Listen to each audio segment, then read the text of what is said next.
A driver making a left turn must yield to oncoming traffic unless a. The oncoming vehicle is turning right.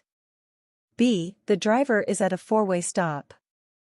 C. The driver has a green arrow signal. D. The oncoming vehicle is more than 500 feet away. Answer: C. A driver turning left must yield to oncoming traffic unless they have a green arrow, indicating a protected turn. U-turns are prohibited in Missouri. A. At intersections controlled by traffic signals. B. On hills where the vehicle cannot be seen by other drivers. C. In residential areas without traffic signals. D. Where there is a broken yellow line. Answer: B.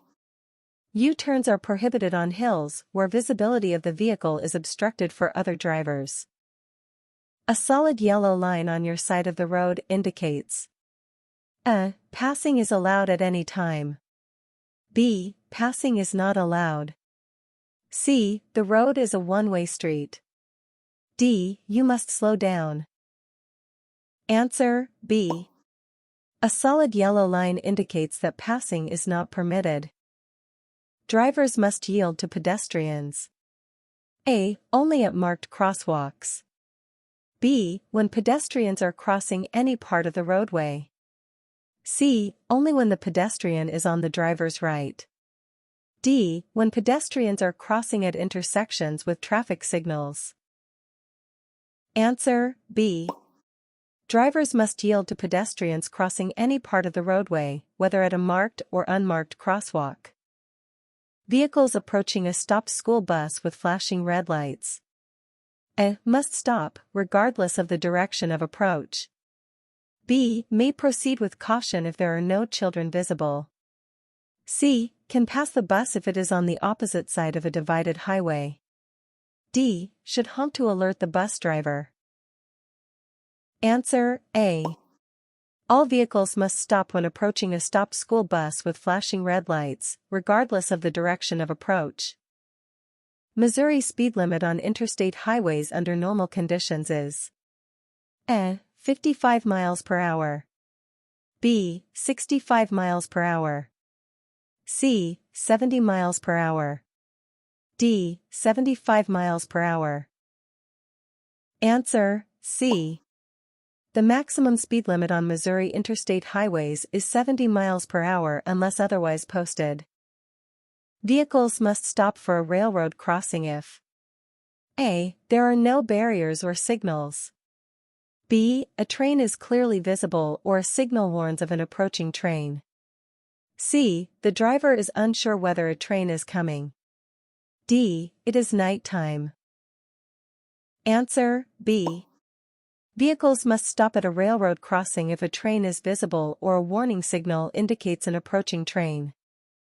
Turning the front wheels away from the curb is required when A. Parking uphill with a curb.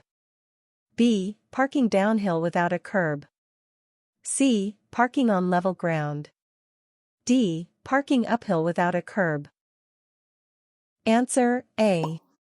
When parking uphill with a curb, the wheels should be turned away from the curb to prevent rolling into traffic. Traffic in a roundabout moves in A. Counterclockwise direction. B. Clockwise direction. C. Straight path through the center. D. Any direction that is convenient. Answer: A. Traffic in a roundabout always moves in a counterclockwise direction. The correct procedure at a flashing red light is to A. Slow down and proceed with caution. B. Stop and yield to traffic, then proceed when clear. C. Ignore the light if there is no oncoming traffic. D. Speed up to clear the intersection quickly. Answer: B. A flashing red light means you must stop and yield to traffic before proceeding. Vehicles must yield to emergency vehicles. A. Only if they are on the same side of the road. B. When the emergency vehicle is using sirens or flashing lights. C. Only when an officer signals you to stop. D. Only at intersections. Answer B. Drivers must yield to emergency vehicles that are using sirens or flashing lights. The use of high-beam headlights is required when A. Driving in well-lit city areas. B. Driving in fog. C. Following another vehicle closely. D. There are no oncoming vehicles within 500 feet. Answer D. High-beam headlights should only be used when there are no oncoming vehicles within 500 feet. A two-way left turn lane is used for A. Passing slower vehicles. B. Making left turns from either direction. C. U-turns only. D. Parking temporarily. Answer B. A two-way left turn lane is reserved for making left turns from either direction of traffic. The safest method for entering an expressway is to A. Enter slowly and look for a gap. B. Match the speed of traffic in the acceleration lane. C. Stop and wait for a gap. D. Accelerate quickly without looking. Answer B. Matching the speed of traffic in the acceleration lane allows for a smooth and safe entry onto the expressway. A vehicle parked facing downhill should have its wheels turned A. Toward the curb. B. Away from the curb. C. Straight ahead. D. Toward the street. Answer A. When parking facing downhill, turning the wheels toward the curb helps prevent the vehicle from rolling into traffic if the brakes fail. Drivers approaching a roundabout must A. Enter at high speed. B. Yield to traffic already in the roundabout. C. Stop and wait until the roundabout is clear. D. Always proceed without stopping. Answer B.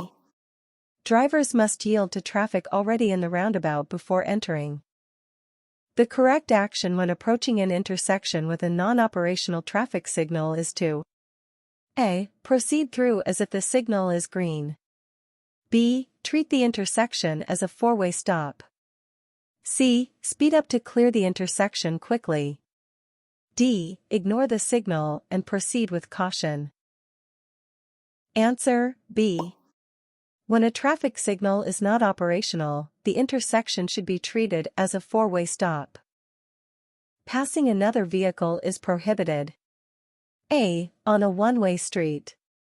B. On a multi-lane highway. C. Within 100 feet of a railroad crossing. D. When following a large truck. Answer C. Passing is prohibited within 100 feet of a railroad crossing due to the increased danger. Drivers must signal their intention to turn at least A. 50 feet before the turn. B. 100 feet before the turn. C. 200 feet before the turn. D. 500 feet before the turn. Answer B. Drivers are required to signal their intention to turn at least 100 feet before making the turn. A flashing yellow light at an intersection means A. Stop and yield to all traffic. B. Proceed with caution. C. Speed up to clear the intersection. D. Turn only after stopping. Answer B.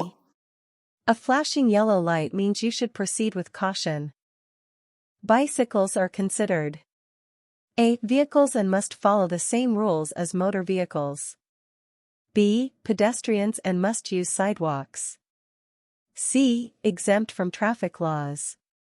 D. Allowed only on bike paths. Answer A. Bicycles are considered vehicles and must follow the same traffic rules as motor vehicles. Parking in a handicap spot without a proper permit results in A. A warning. B. A fine. C. Points on your driving record. D. License suspension. Answer B. Parking in a handicap spot without a proper permit results in a fine. Missouri law requires drivers to dim their headlights when A. Approaching an oncoming vehicle within 500 feet. B. Following another vehicle within 300 feet. C. Driving in a residential area. D. Both A and B. Answer, D. Missouri law requires drivers to dim their headlights when approaching an oncoming vehicle within 500 feet or when following another vehicle within 300 feet. A solid white line between lanes of traffic moving in the same direction indicates A. Passing is allowed. B. Lane changes are discouraged. C. Stop and yield. D. Traffic is moving in opposite directions. Answer, B. A solid white line indicates that lane changes are discouraged but not prohibited. Drivers are required to stop for a school bus when A. The bus is stopped with red lights flashing and stop sign extended. B. The bus is loading or unloading children in a school parking lot. C. The bus is moving with yellow lights flashing. D. The bus is parked with no lights flashing. Answer, A. Drivers must stop when a school bus is stopped with red lights flashing and the stop sign extended, indicating that children are boarding or exiting the bus.